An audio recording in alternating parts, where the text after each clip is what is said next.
The white man has never been truthful. The white man has never been truthful in terms of him dealing with the African people. The white man does not keep his word.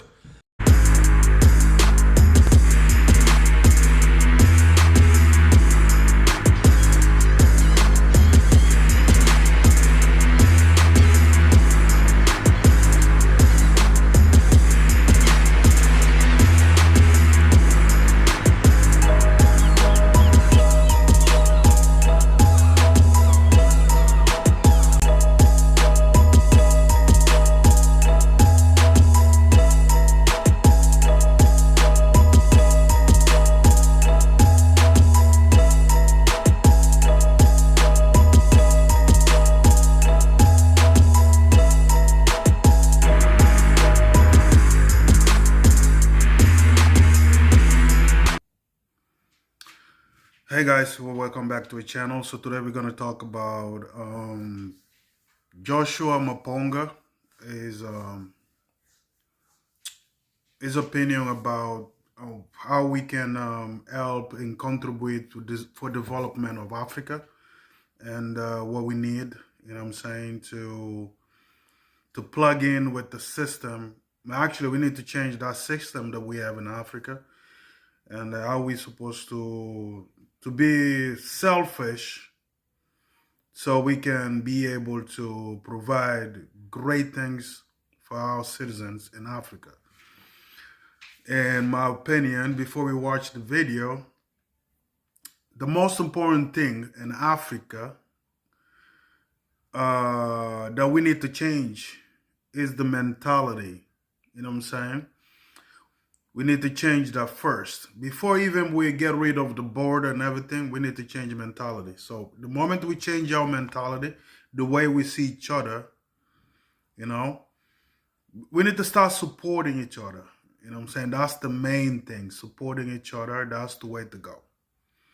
And then we need to use a lot of critical thinking, you know, reasonings, understanding that we have everything that we need in order to move forward, in order to develop our economy, in order to develop our culture, in order to develop, like the entire continent. You know what I'm saying? All we need is just be able to be open-minded and use the natural resources that we have and add value into it. Okay? And include all Africans. Let's forget about these borders, all right? Let's forget about this saying, I'm Nigerian, I'm from Guinea-Bissau, I'm from Angola, I'm from whatever, Algeria, Morocco, Senegal. No, let's forget about that. Let's work in a collective way, all right? Okay? In a collective way. Let's think about unification of all Africans. Let's forget about nationalities, these borders, division, ethnic group. Let's forget about that. That will not help us. Actually, that's an obstacle. Okay? So the main thing we have to focus is being reasonable. Use reasons to achieve stuff. Everything starts right here. Change this mindset. We don't need external investment. We don't need people that are gonna come from Europe to invest. We don't need people that are coming from China to invest.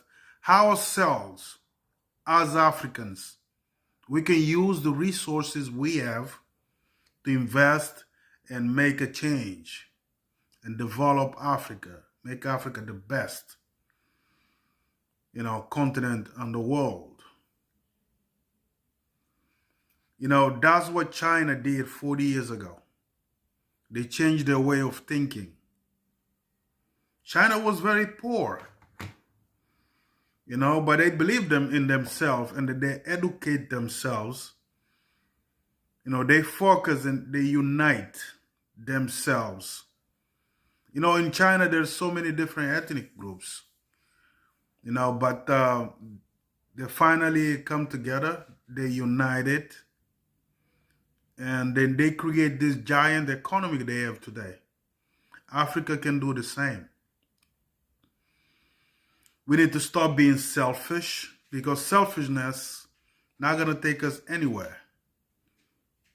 It's just gonna delay our progress. That's why mentality, I'm appealing to all young Africans, mentality needs to change. Support your brother. Don't be afraid to support your brother. Don't think like if you support your brother, he's gonna have more than you. You're gonna, you're gonna pass you. You're gonna be behind him. Don't think like that. Support your brother in everything they're doing, as long as something productive.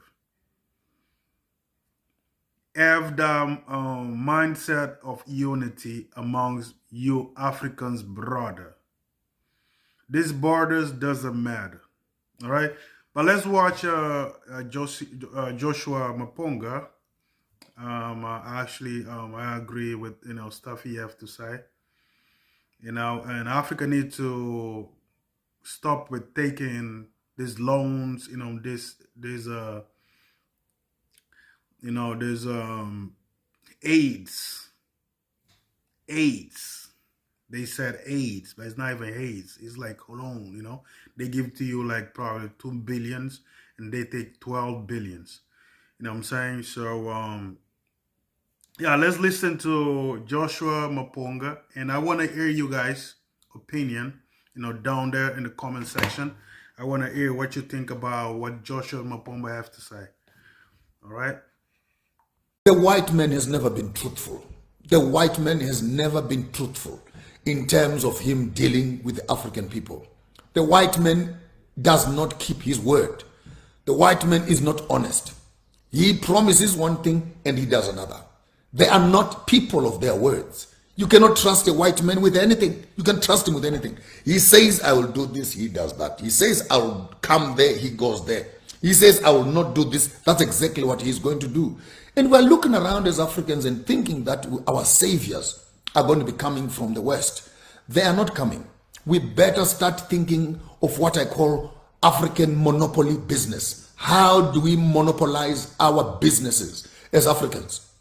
Cameroon, how do we monopolize our business and stop sending money to the French people? How do we close into the big business space? And we wish some of these big millionaires that we hear are in Africa cannot just be millionaires on Forbes.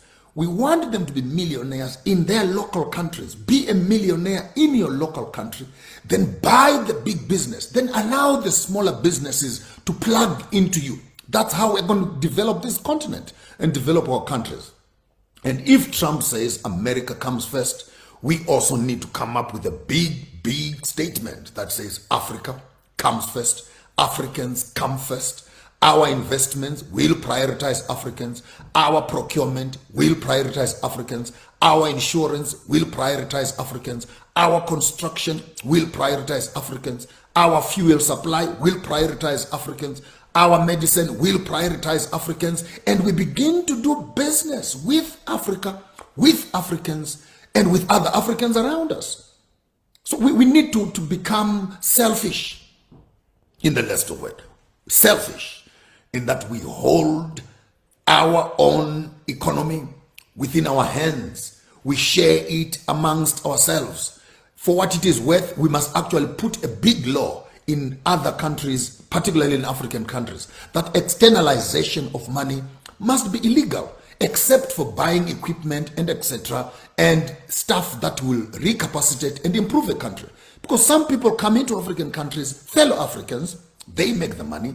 Immediately they make the money, they take the entire bag of money, run through the borders of the country, get to Mauritius, bank the money there, get to Cayman Islands, bank the money there, get to Virgin Islands, put the money there, get to Switzerland, put the money there. In other words, the very country where they made their money is not benefiting from their status of being millionaires. Now you hear that some of our African men has bought some penthouses in New York. He's blown up 24, 48 million in New York. He's the richest man in Britain. That is Strive Masiwo, of course. He's got other interests, another business away from the country. But I wonder if all the money of Econet that is made in the country is being utilized in the country where it is being made. Similarly, so those who are selling minerals and etc. There need to be a way that when you sell the minerals, the money must be retained in the local country. Only through that will the banks begin to realize the honest transactions. And when money is available within the banks, they can't just keep it in the bank. They need to start giving away the money for other businesses to develop. Then you're beginning to develop an ecology, an economic ecology that allows a country to use its resources, export its raw materials, export its minerals, export its products, and with the money they make from the exports, bring back the money into the country, recapacitate, regrow, redevelop their infrastructure, electricity, telephone, communication, entertainment, and etc.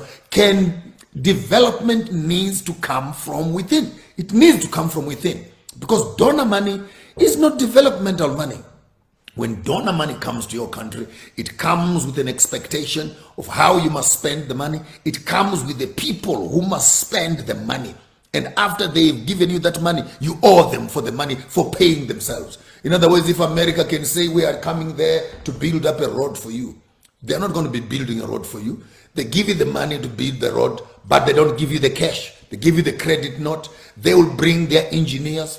They will bring their own, implementers. They will pay their engineers the rates that the Americans are paying them, collect those monies that they've donated to you, walk back with them to America, and you owe them for the development that they have done.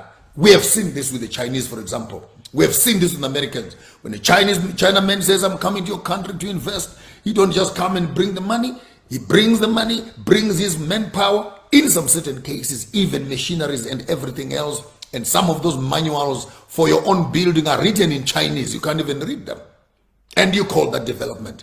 This method of prioritizing Africans must become our password. We need people who can own African businesses, and not only own small African businesses, big African businesses. We need to run our businesses and develop our continent from within. From within. If you have made money as an African, help your young brother, help your young sister, help your cousin, help your aunt also to make money like you're making money. And your family, you lift up your family. When families lift up each other, the communities lift up each other, the country lifts up each other, and finally the continent can be a participating partner on the global network. And I want just to pass those few words from Donald Trump, that Africa is a body part.